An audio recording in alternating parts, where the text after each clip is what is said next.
Sud Radio, les vraies voix qui font rouler la France. Philippe Rossi. Bonsoir à vous, 19h18 sur Sud Radio. Chaque jeudi sur Sud Radio, on roule ensemble avec Mobility TV jusqu'à 20h. Eh bien, on va débattre autour de la voiture et de la mobilité avec Francis Bartholomé ce soir, président du Conseil national des professionnels de l'automobile. Bonsoir monsieur Bartholomé. Bonsoir. Bonsoir à vous. Claude Cham est avec nous, président d'honneur de la FIEB, le syndicat professionnel des équipementiers. Bonsoir. Bonsoir. Bonsoir à vous. Et enfin Guillaume Crunel, directeur associé chez Deloitte en charge du secteur automobile. Bonsoir monsieur Crunel. Bonsoir. Bonsoir messieurs, bienvenue à vous trois. Vous voulez réagir et débattre avec nous, un seul numéro, celui du standard de Sud Radio, 0826 300 300, vous le connaissez, 0826 300 300.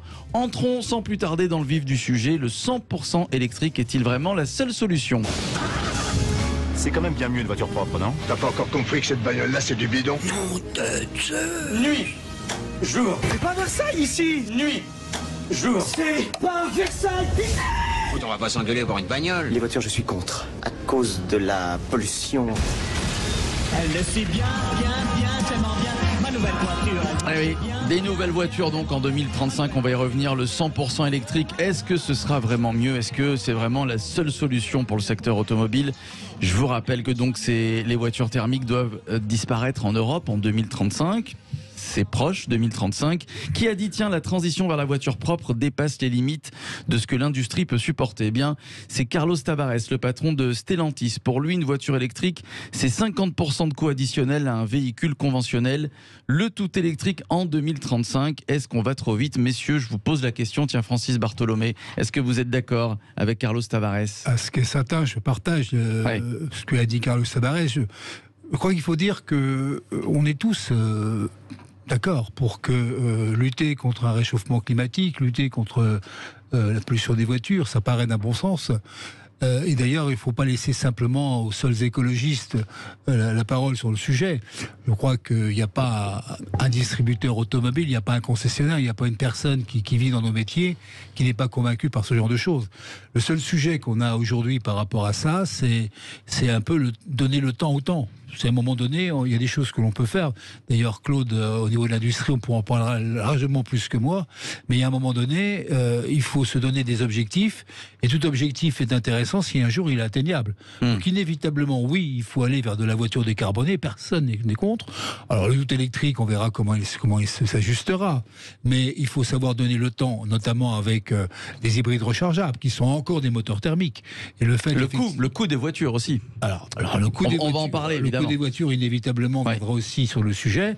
Et puis, trouver des solutions au côté faible un peu de la voiture électrique, qui est notamment par canal l'autonomie et le recharge. Voilà les sujets. Voilà. Non, mais vous avez raison. Parlons concrètement, Claude Cham. Tiens, est-ce qu'il sera possible de remplacer toutes les stations-service à essence ou diesel actuelles par des bornes électriques dans 13 ans, donc 2035? Si je m'en fie à ce que je regarde aujourd'hui sur l'installation des bornes électriques par rapport aux 100 000 300 000 qui devaient être prévus, on est loin de compte. Oui. Et donc l'expérience m'a démontré qu'aujourd'hui, les prévisions étaient rarement atteintes et donc je suis très sceptique. Mais pour reprendre la question précédente, M. Tavares a parfaitement raison. Oui. Pourquoi l'Europe veut s'imposer ce que d'autres pays, comme la Chine ou comme les États-Unis, ou comme l'Amérique du Sud, ou d'autres, ne s'imposent pas? Il faudrait qu'on nous explique le pourquoi de la chose. Si on nous l'explique rationnellement, on peut comprendre. Mais pour l'instant, la raison, je la vois pas tellement, et je suis pas le seul dans ce cas-là. La preuve. Parce qu'il faut se fixer des objectifs, Guillaume Crunel, et se donner une deadline, voilà, une date. C'est ça aussi, surtout. Hein. Je pense que le fond du sujet, c'est de se donner une date, mais c'est aussi de voir si, elle est atteignable, et secondement, si on donne les moyens de l'atteindre. Il faut quand même voir que transformer une industrie, je dirais centenaire de cette manière-là, à ce rythme-là, pose des questions sur la faisabilité technique, pose des questions sur l'acceptabilité sociale. Est-ce que les gens vont accepter d'aller vers cela? Je veux dire, même si on a des augmentations des ventes, de la part des ventes de l'électrique aujourd'hui, ça se fait quand même dans un contexte de recul global des ventes. Et puis la dernière, elle est, vous l'avez évoqué tout à l'heure, je dirais de l'accessibilité tarifaire de ces véhicules, puisque on est en train de parler non pas de véhicules de niche, on est en train de parler de véhicules de masse. Et dès lors qu'on parle de véhicules de masse, il faut qu'il soit un prix qui soit acceptable par l'ensemble de la population, et c'est pas le cas aujourd'hui. Donc là, on a des vrais sujets. C'est combien une voiture électrique? Je veux dire, aujourd'hui, les voitures que vous regardez, les voitures électriques valent plus de 50 000 €, voire beaucoup plus. Vous avez quelques modèles qui viennent tutoyer les 30 000. Moi, je vais juste vous partager un chiffre assez récent sur une étude qu'on va faire paraître. En France, aujourd'hui, vous avez 90% de la population qui n'est pas prêt à payer un véhicule électrique plus de 50 000 €. Et au sein de cette population-là, vous avez 75% de toute la population qui n'est pas prêt à payer un véhicule électrique plus de 30 000 €. Aujourd'hui, entre la capacité des uns à payer et l'offre de produits, il y a une totale différence. Et en tout cas, l'équation aujourd'hui ne fonctionne pas. Alors, est-ce que selon vous, on va y arriver au tout électrique? Est-ce que ce sera possible en 2035, dans 13 ans? 0826 300 300, Olivier de Beaucaire est avec nous. Bonsoir. Bonsoir. Bonsoir Olivier. Vous roulez à l'électrique, vous Olivier? Moi j'ai une voiture hybride. Ah. Donc là, c'est un commencement. Voilà, c'est un bon début. Voilà. Mais il ne sera pas du tout, parce qu'on ne se donnera pas les moyens. Et il y a des trucs, par exemple, dans les bouchons qu'on voit là. Olivier, on vous entend pas très bien, Olivier. Si alors, attendez, je vais allez-y, voilà, déplacez-vous Olivier. Pas en voiture, j'espère. Non. Bon, très bien. Très bien. Ne bougez pas, je vais essayer de trouver une place. Alors, il y en a beaucoup, Monsieur Bartholomé, comme Olivier, par exemple, beaucoup de Français qui n'y croient pas au tout électrique. Le tout électrique, à mon avis, sera le 100% électrique. Là, on parle bien des ventes, sur le 100% électrique. Le parc, lui, sera encore majoritairement thermique, on est bien d'accord. Mais c'est important pour nous, pour nos métiers de l'après-vente. Mais dans le sens de ce que disait notre ami, je regardais dans mes affaires, un instant, regardez le virage des acheteurs sur la dernière partie de l'année. Alors, au-delà du problème de certaines marques qui ne peuvent pas livrer à cause des semi-conducteurs, les gens qui achètent ces voitures, alors tout électriques, voire hybrides rechargeables ou hybrides, sont de plus en plus âgés. La clientèle, effectivement, donnant les moyens financiers, ça correspond à ce que vous dites. Moi, dans mes affaires, aujourd'hui, l'âge moyen d'achat d'une voiture neuve, et notamment électrique, alors quand je dis électrique, je dis bien l'ensemble des deux, hybride rechargeable électrique, elle est passée à 65 ans. Elle est passée à 65 ans. C'est-à-dire que les gens qui ont vraiment les possibilités de s'acheter ce type de voiture... et ce ne sont pas ceux qui roulent le plus. Et ce ne sont pas ceux qui roulent le plus. Et ce sont des gens qui, effectivement, n'ont peut-être même pas les grands problèmes de déplacement et d'autonomie. Donc, ce qui se passera après dans les voitures électriques, je pense que ça sera, l'accessibilité viendra par les métiers, par les loueurs longue durée qui travailleront avec les entreprises. Donc là, ça sera une possibilité de le développer. Et puis, on restera sur un développement en interne dans les grandes agglomérations en intérieur de ville. Maintenant, vendre 100% en 2035 de voitures que d'électriques, moi, personnellement, j'y crois pas. Alors, on parle beaucoup des conducteurs, des automobilistes. Il faut aussi parler de ceux, non pas qui fabriquent ces voitures, mais aussi qui les réparent. Est-ce qu'en 2035, quand on l'espère, quand ce sera possible, le 100% électrique, est-ce que tous les salariés qui travaillent, les mécaniciens dans des garages, est-ce qu'on aura besoin autant d'eux? Est-ce qu'il n'y en a pas une partie qui, malheureusement, vont se retrouver en chômage technique, Claude Cham? Francis Bartholomé. Après, Monsieur Crunel, j'aimerais avoir votre avis aussi. Sur le sujet, déjà au niveau de la fabrication des véhicules électriques, on sait que sur un véhicule électrique, il faut 32% de main-d'œuvre de moins que sur un moteur thermique. Un moteur électrique, c'est beaucoup plus simple qu'un moteur thermique. Donc, inévitablement, quand on ira au niveau de la réparation, on sait aussi qu'un moteur électrique, quand il tourne, plus il tourne, moins il tombe en panne. Donc, vous pouvez dès à présent, nous estimons aujourd'hui, rien que sur la filière des équipementiers automobiles, que nous aurons un impact de main-d'œuvre entre 30 et 40 000 personnes qui seront touchées par ces modifications. Je ne vois pas quelle raison ferait que la réparation et que tout le système de l'après-vente ne soit pas affecté par cette modification. Sur la question moteur électrique, je reviens sur un thème fondamental. Le problème, c'est pas de rouler en 100% électrique, que je sache. Le problème, c'est d'éviter des émissions de CO2. Il n'y a pas qu'une solution pour éviter des émissions de CO2. Il y a l'hydrogène, par exemple. On va en reparler en fin d'émission. Il y a les biocarburants, il y a des moteurs thermiques à 2 litres au 100. Il y a tout un tas de solutions. Donc, prendre un risque social aussi important que celui-là, je continue je comprends pas. Oui. Ah, on va rejoindre Olivier, qu'on a retrouvé, Olivier de Beaucaire, au 0826 300 300. Il nous reste une petite minute 30, Olivier. Moi, je dis que le 2035, c'est court. 2050, peut-être. Le jour où on pourra faire des voitures qui se rechargent par induction et qu'on équipera les routes, c'est-à-dire les autoroutes, par exemple, vous roulez, la voiture se recharge comme un téléphone quand on le pose sur le truc, un chargeur induction. Peut-être que là, on pourra passer au tout électrique. Parce que là, vous avez des gens, par exemple, qui partent en vacances, qui restent bloqués dans les bouchons pendant une nuit, avec une voiture électrique, on les retrouve morts le lendemain. Il n'y a pas de chauffage, il n'y a rien. Donc, il va falloir remédier, parce que les bornes, c'est pas le top, quoi. L'idéal, c'est d'avoir une voiture qui se recharge en roulant, mais par induction sur la route. Donc, il faut rechanger toutes les infrastructures, les principales, pour pouvoir charger son véhicule vers Marseille-Paris. Sans interruption, mais ça ne sera pas en 2035. Non, voilà, ni en 2050. Enfin, je sais pas, ça va être long, non? Ça va être long par induction. C'est effectivement compliqué aussi. C'est effectivement une technologie qui existe.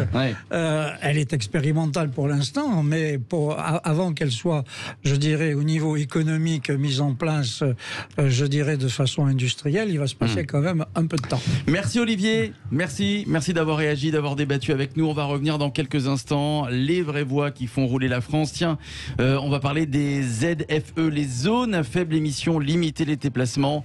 Ça, c'est la volonté de plusieurs villes en France pour lutter contre la pollution. On y revient encore. Tiens, depuis le 1er janvier, sachez que Lille, Strasbourg ou encore Reims se sont lancés dans ce dispositif. Quelles conséquences pour ces zones à faible émission? Est-ce que vous y êtes favorable? J'attends vos réactions là encore, comme Olivier de Beaucaire, 0826 300 300. Et on en débat tout de suite avec Francis Bartholomé, Claude Cham et Guillaume Crunel. À tout de suite. Sud Radio, les vraies voix qui font rouler la France. Philippe Rossi. Et jusqu'à 20h, il est question d'automobile et de mobilité, les vraies voix qui font rouler la France avec Mobility TV. Je vous présente nos vraies voix du jour. Francis Bartholomé, président du Conseil national des professionnels de l'automobile. Claude Cham est avec nous, président d'honneur de la FIEV. La FIEV, c'est le syndicat professionnel des équipementiers. Et puis Guillaume Crunel, directeur associé chez Deloitte en charge du secteur automobile. Il faut que tu respires. Ça, c'est rien de le dire. Et pour lutter contre la pollution, alors plusieurs villes ont décidé de limiter les déplacements en instaurant des ZFE, voilà les zones à faible émission, selon les données de Santé publique France. Ces zones permettront d'éviter la mort de 40 000 personnes chaque année. Et depuis le 1er janvier, depuis quelques jours, les villes de Strasbourg par exemple, Lille ou encore Reims se sont lancées dans ce dispositif.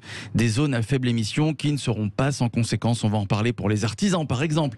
Bien souvent, eux, ils roulent en camionnette et un changement de véhicule, eh bien, ça a un coût. On en a parlé tout à l'heure. Il faut compter entre 15 et 20 000 euros pour la conversion d'un véhicule. J'aimerais avoir votre avis. Tiens, Francis Bartholomé, ces zones à faible émission, déjà, est-ce qu'elles sont justifiées? Est-ce que ça marche?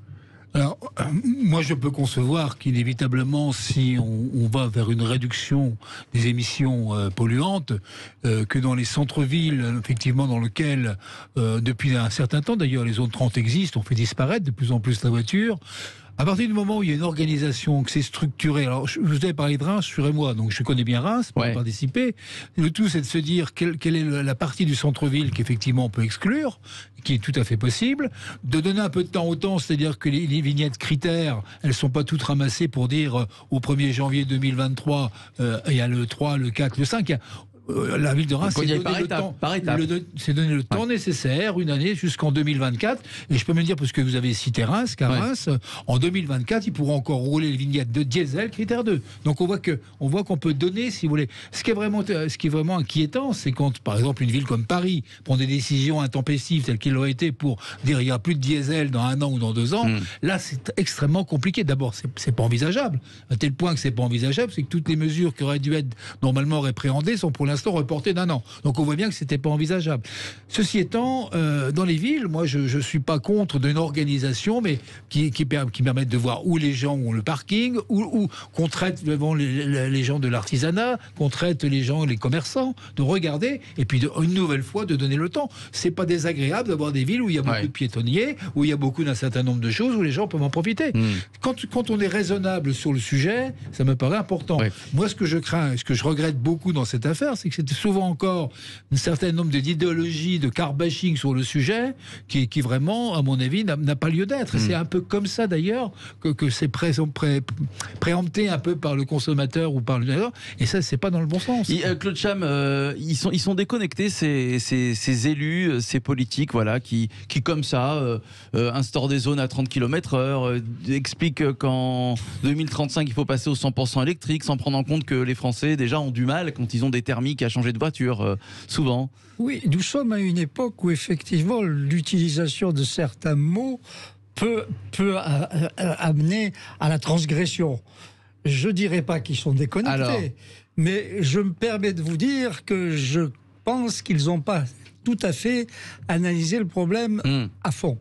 Première chose, que chaque ville ou que chaque circonscription se mette à décréter des zones ZFE avec ses propres critères sans qu'il y ait une coordination nationale, me semble, au plan du bon sens, quelque chose qui me pose problème au plan des libertés individuelles dans ce pays.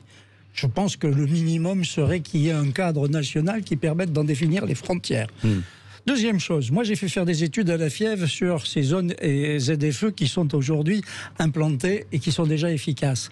Quels sont les secteurs sociologiques les plus touchés ? L'évidence du bon sens vous démontre par la statistique que ce sont les zones qui sont sociologiquement les moins riches, parce que ce sont les gens qui ont structurellement les voitures les plus anciennes. Donc ce sont des gens qui vont être pénalisés. Souhaitons-nous faire des voitures que pour les riches ou pour les bourgeois, ou souhaitons-nous donner aux travailleurs, je dirais, la possibilité de se rendre à leur travail dans des bonnes conditions. Troisième chose, je prends ma voiture, j'arrive sur la 14, j'ai mon GPS qui me dit « Attention, vous rentrez dans une zone à faible émission réglementée. Assurez-vous que votre véhicule correspond bien. » C'est au plan pratique, je fais quoi quand je suis au péage de la 14 avec mon véhicule? Je fais demi-tour. Je suis artisan, je travaille dans une zone qui n'a pas ce genre de restrictions, je ne peux plus venir travailler.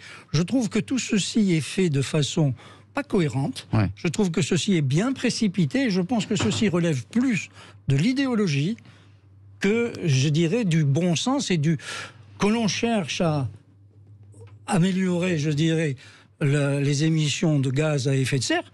Je suis tout à fait d'accord.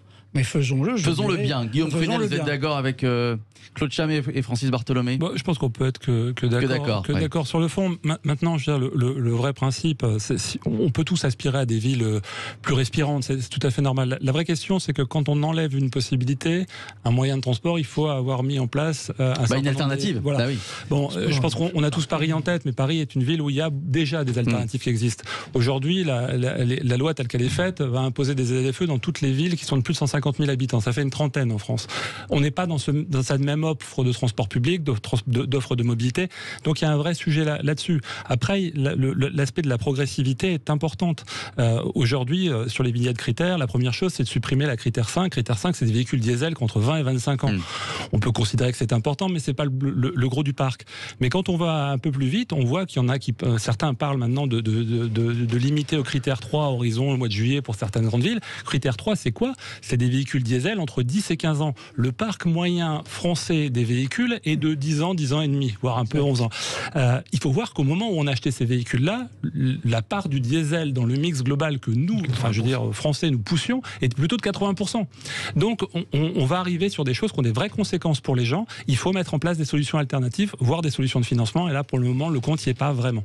Et puis surtout, on le disait, Francis Bartholomé, ça pénalise donc les commerçants, les artisans, les zones où il y a des marchés aussi, parce que beaucoup prennent leur voiture pour aller au marché et faire le marché. On touche un point important du sujet, là, Goulet, c'est que moi, je crains beaucoup les réactions sociales et sociétales, puisqu'il y a un moment donné, quand on regarde le sujet, tout à l'heure on parle des voitures électriques qui sont hors de prix, là on parle de gens qui auront des difficultés si on accélère trop vite le processus des ZFE, qui ne pourront plus y aller. On voit qu'on est en train de créer un mécontentement assez général, tout ça parce qu'on on veut aller beaucoup plus vite que la musique. Il y a quelque chose qui ne va pas. Le bon sens, là, je disais tout à l'heure, on est tous de bon sens sur le sujet. Moi, je me sens aussi écologique que n'importe quelle écologie qui le veut. Et voilà, simplement, regardons, d'une part, protégeons notre industrie, parce que ne l'oublions jamais, si on n'a plus d'industrie, on n'aura plus de services. Et moi, je crois que c'est une première chose qu'il faut faire. Protégeons un peu l'ensemble des professions de nos métiers. Je plaide assez souvent pour l'ensemble des métiers de la distribution et de la réparation. On en a touché deux mots tout à l'heure. Et puis, protégeons quand même la population par rapport à ses possibilités demain et ses mobilités dont elle a absolument besoin. Donnons le temps nécessaire, faisons ce qu'il faut. Il y a des moyens, des possibilités, mais attention aux décisions dogmatiques et trop rapides qui risquent de faire une casse sociale qui serait, à mon avis, bien désagréable. Alors, entre nous, on est entre nous, hein, et vous, évidemment, qui nous écoutez, elles sont respectées, ces zones à faible émission. Tiens, prenons le cas de Paris. Vous parliez de Paris, 30 km/h. Moi, je suis à Paris, quand je prends la voiture, j'ai pas l'impression qu'autour de moi, dans certaines zones, on roule à 30 km/h. Non, j'ai pas de. Non. Personnellement, j'ai pas de chiffre de retour. Je vous demande pas vous si vous respectez. Je vous ai pas posé la question. Évidemment, oui. Ah oui, bah oui, bien sûr, évidemment, tous, évidemment. Non, mais sérieusement, Guillaume Crunel. Non, je pense que une fois qu'on met une règle, il faut mettre en place les éléments de contrôle. Aujourd'hui, le contrôle, il est fait de manière ponctuelle par les forces de l'ordre, donc avec une couverture qui est plutôt limitée. Et tant mieux d'une certaine manière. Après, ce qui est prévu dans la loi, c'est la possibilité à terme de mettre des éléments de contrôle, automatisés, de caméras, comme ça peut arriver dans d'autres villes internationales qui ont mis en place des péages urbains. Donc là, on rentrera dans une logique de contrôle ponctuel à une logique de contrôle systématique. On rentre dans un autre paradigme. C'est un autre type de société. Non, Claude Cham.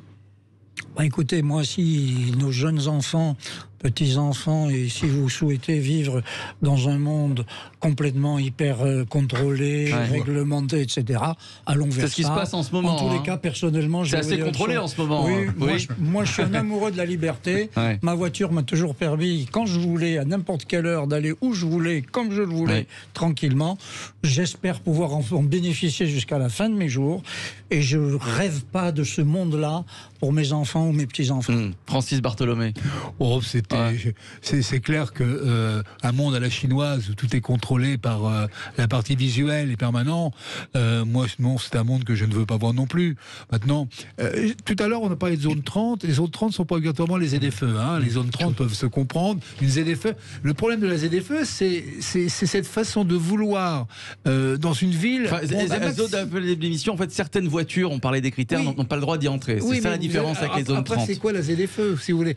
Si elle se correspond à certaines zones 30, qui effectivement sont vraiment des artères de centre-ville, ça peut se concevoir, mais à un moment donné, comme Claude disait tout à l'heure, si c'est pour l'étendre tout à fait une agglomération avec ses périphériques autour, et que globalement, là, on va pénaliser totalement toujours les mêmes personnes, ceux qui n'auront pas les moyens d'avoir un véhicule pour y rentrer, là, il y a un véritable problème. Et c'est ce qu'on dit au gouvernement, on le répète, attention à ces sujets-là, la mobilité des Français, on ne fait pas ce qu'on veut avec. Il y a un moment donné, il peut y avoir des réactions. Et puis je pense qu'il va y avoir des élections présidentielles, je crois très prochainement. Je suis persuadé, moi, que les déplacements, la mobilité, l'automobile va faire partie intégrante, effectivement, de réflexion. Parce qu'on a beaucoup parlé d'immigration, de sécurité, beaucoup du Covid en ce moment. J'espère que l'automobile aura sa place d'ici quelques semaines. Tiens, et pour finir sur ce sujet, Claude Cham, qu'est-ce que vous attendez des candidats à la présidentielle sur l'automobile? J'attends aux candidats à la présidentielle, comme j'attends de toutes les fonctions publiques, qu'elles soient nationales ou internationales au niveau européen, d'avoir dessous de raison et d'avoir dessous de bon sens et de réalité. Je répète ce que j'ai dit en tout début, je pense que l'Europe se veut exemplaire sur un sujet où d'autres marchent à un autre pas que nous. Je ne vois pas la nécessité de pénaliser des millions de citoyens européens par rapport à des milliards d'autres citoyens, d'autres pays qui risquent, pardonnez-moi de le dire comme ça, de trouver cette opportunité extrêmement intéressante pour nous vendre leur voiture à un prix défiant toute concurrence. Mais bon, on peut faire confiance quand même au bon sens de nos politiques, Guillaume Crunel. Si dans quelques années on voit que ce ne sera pas atteignable en 2035, j'imagine qu'ils repousseront l'échéance. On est d'accord. Je ne vais pas faire de politique. Il fallait donner une date pour donner une date, c'est tout. Non, je pense que les dates, elles sont données par rapport à des trajectoires d'émissions de CO2 alignées sur les objectifs de l'accord. Non, mais sur la faisabilité. La faisabilité, ça sera une autre histoire. Maintenant, je reviens sur ce qu'a dit Claude. Les voitures de demain, et c'est important pour nous, je pense, Français, Européens, les voitures de demain, elles sont quoi? Elles sont électriques à batterie, et elles sont technologiques, et elles ont du logiciel. Où est-on très fort en logiciel? Où est-on très fort à batterie? Je pense que c'est un vrai sujet aujourd'hui pour quelqu'un qui voudrait défendre l'industrie française aujourd'hui de prendre ces deux sujets à bras-le-corps. C'est ce que je pense. Et c'est ce que j'attends de nos gouvernants. Les gouvernants sont là pour, je dirais, guider les peuples dans le meilleur intérêt des peuples. Et ils doivent se préoccuper de ces problèmes de géopolitique, parce qu'aujourd'hui, c'est quand on ne fait plus la guerre comme on la faisait dans le passé. C'est une guerre économique. Et bien évidemment, l'espace européen représente une attraction énorme pour un certain nombre de pays qui sont en nos ports. Francis Bartholomé. J'ai une statistique que j'aime bien, moi, c'est les émissions de CO2 au niveau mondial. La France, c'est 0,9%. 0,9%. Quand on aura fait vraiment beaucoup d'efforts, on représentera peut-être 0,7%. Vous vous rendez compte par rapport à d'autres pays? Et nous, on a une pression telle aujourd'hui sur ce sujet, alors qu'on va faire pénétrer des voitures chinoises électriques à des coûts qui sont déjà amortis dans leur pays puisqu'ils ont un marché colossal. On va faire venir ces voitures-là qui sont fabriquées avec des usines à charbon qu'on augmente tous les jours et des usines au gaz qu'on augmente tous les jours. Il y a un sujet là, il y a un sujet global quand même. J'espère que nos politiques, alors le président sera à Bruxelles pour nous représenter à partir du 1er janvier, je pense qu'il y a un vrai problème européen à nos frontières, qu'on réagisse beaucoup, à la fois pour sauver notre industrie, mais aussi pour avoir du bon sens au niveau de nos collaborateurs, au niveau de nos concitoyens qui comprendraient beaucoup mieux les choses. Bon, écoutez, vous êtes consulté, vous qui êtes des personnages du secteur de l'automobile, vous êtes consulté par les politiques, les élus Oui, nous exprimons très clairement. Moi, je peux vous dire très clairement que j'ai exprimé auprès des ministres que je rencontre une statistique très simple. Les Chinois sont équipés à 118 voitures pour 1000 habitants. Nous, Européens, nous sommes équipés à 500 à 600 pour 1000 habitants. Les Américains, 850. Imaginez simplement que les Chinois doublent leur taux d'équipement dans les 10 ans qui viennent, avec 1,4 milliard. Ils auront, comme vient de le dire Francis, toute capacité à amortir sur leur marché domestique tous leurs coûts, R&D, marketing et industriel. Quand vous êtes là, je ne suis pas le plus grand économiste de la Terre, mais je sais qu'on peut attaquer le monde. Mais vous avez du bon sens. Qu'est-ce qu'on vous répond, d'ailleurs? Qu'est-ce qu'on vous répond? On me répond que... Quand on vous répond oui, quand on me répond. On me répond qu'effectivement c'est un danger et on me dit comment faire pour... Comment faire pour... Alors je pense qu'il y a des solutions, effectivement. Sur le sujet, avec Claude, on a un comité stratégique de filière. On a obtenu normalement la neutralité technologique. C'est-à-dire qu'aujourd'hui, on est encore dans un système où on doit réfléchir à cette neutralité technologique avec du bon sens. On doit réfléchir encore sur le moteur thermique et ce qu'il peut être demain avec les nouvelles sources d'approvisionnement de ce moteur thermique. Donc, on voit bien qu'on nous écoute. Vous allez voir, il y a un sujet qui va être très intéressant, c'est comment Bruxelles va préempter le problème des hybrides rechargeables. Parce que les hybrides rechargeables, c'est un thermique. Oui. Et quand on veut plus d'hybrides rechargeables, il y a un problème là. Vous voyez ce que je veux dire? Ce que je voudrais vous dire, c'est qu'il ne faut pas croire que le train est parti. On sera obligé de rentrer dans cette concurrence. Et ce que je veux dire sur le sujet, c'est qu'il faut y aller, mais il ne faut pas y aller avec la naïveté, avec celle que je pense que nous y allons.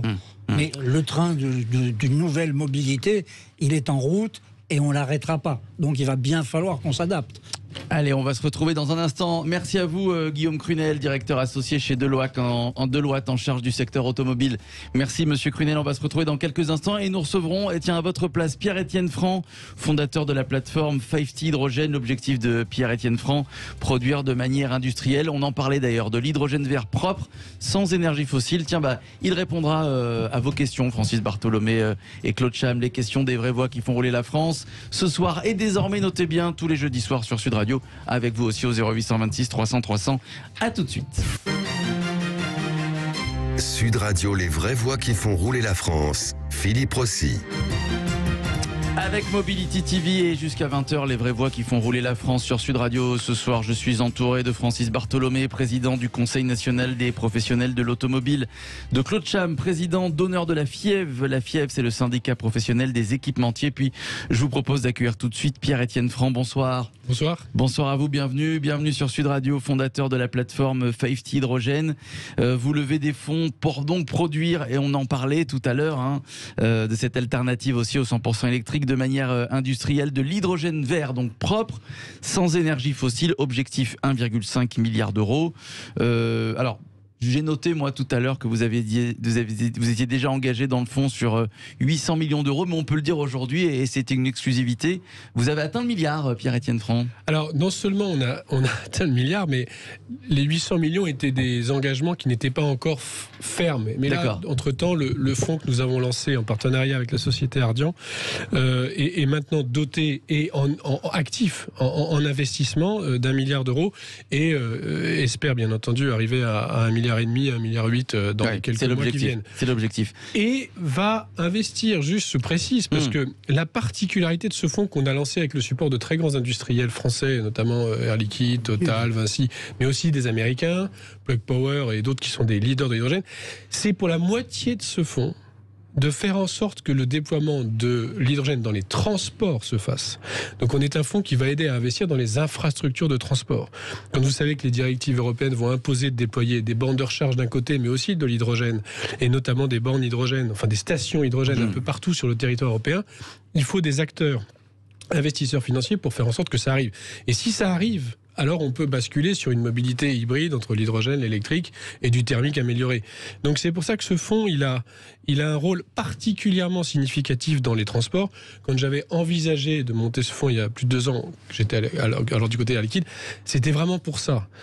Donc j'ai entendu avec intérêt tous vos débats d'avant, et on a besoin de l'hydrogène pour compléter la gamme. C'est indispensable. Alors juste parce que pour ceux qui nous écoutent, c'est vrai qu'on parle beaucoup ces derniers temps de l'hydrogène, mais j'aimerais, est-ce que vous pouvez nous rappeler de manière assez simple ce qu'est une voiture à hydrogène, le principe d'une voiture à hydrogène? Alors, d'abord peut-être rappeler, l'hydrogène c'est une molécule très abondante, la plus abondante de l'univers, mais qui est ce qu'on appelle une énergie secondaire. Elle a une énergie intrinsèque qui est la meilleure possible, la densité la plus belle en termes de densité par kilo, mais elle est en général combinée, soit avec l'oxygène dans l'eau, soit dans les hydrocarbures. Ouais.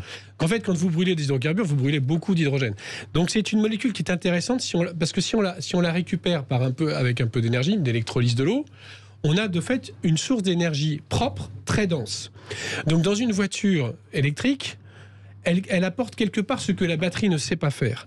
La batterie vous amène une forme de mobilité propre, mais avec des limitations d'autonomie qui seront jamais complètement réglées parce que les densités énergétiques du lithium sont pas extraordinaires. Et puis, on recharge lentement. Et là, c'est pareil, il y a des limites physiques pour recharger plus vite. L'hydrogène vous permet, en le stockant sous pression, d'avoir une capacité, une autonomie qui peut aller jusqu'à 700-800 km très facilement. La Mirai de Toyota vient de battre le record Guinness des voitures électriques avec 1400 km d'autonomie. Alors elle a roulé pour faire le record, mais 1400 km, vous ne trouvez pas ça avec une voiture électrique. Et vous chargez un gaz, parce que vous chargez en fait du gaz sous pression qui alimente une pile à combustible qui alimente le moteur électrique. Non, c'est une voiture électrique, donc on récupère les composants des voitures électriques, et vous chargez un gaz, donc vous mettez 3 minutes. Donc il y a beaucoup de débats sur où est-ce que l'hydrogène se positionne. Mais l'hydrogène, c'est un enjeu systémique. En fait, c'est le vecteur qui permet de complémenter la transition énergétique, qui passe par beaucoup plus d'électrique, en allant utiliser cette électricité sous une forme de gaz dans des secteurs qui ne peuvent pas le prendre sous forme électrique. Et une voiture à hydrogène coûte moins cher qu'une voiture électrique? Non, pas encore. Bon. Mais quand même. Non, mais j'essaie de trouver des arguments. Mais il y a plein de gens qui disent qu'il y a des sujets sur l'hydrogène. Il y a des sujets comme pour toutes les technos.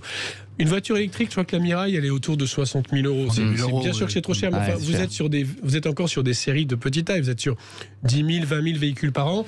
Il y a Hyundai, il y a Toyota, et puis il y a toutes les voitures utilitaires qui vont se développer. Et puis il y a le sujet des transports lourds, qui est là un sujet fondamental sur lequel il est très difficile de faire sans l'hydrogène sur le camion, et la mobilité intensive. Vous avez les taxis aussi, etc. Alors, Francis Bartholomé et Claude Cham, déjà que vous inspire toute la bataille de Monsieur Franc sur l'hydrogène, Francis Bartholomé. Oui, le sujet pour moi, c'est simplement le fait qu'on remplace la batterie par une pile à combustible et qu'effectivement, on va retirer tous les soucis de la batterie. Alors d'abord, les composants intérieurs de la batterie, parce que ce que me disait tout à l'heure, je crois que c'est Claude disait tout à l'heure, pas très écologique. Les batteries, ça sera prouvé que ce ne sera pas très écologiste, quand il faudra aller chercher le cobalt et le lithium et ainsi de suite. Donc je crois qu'il y a un problème.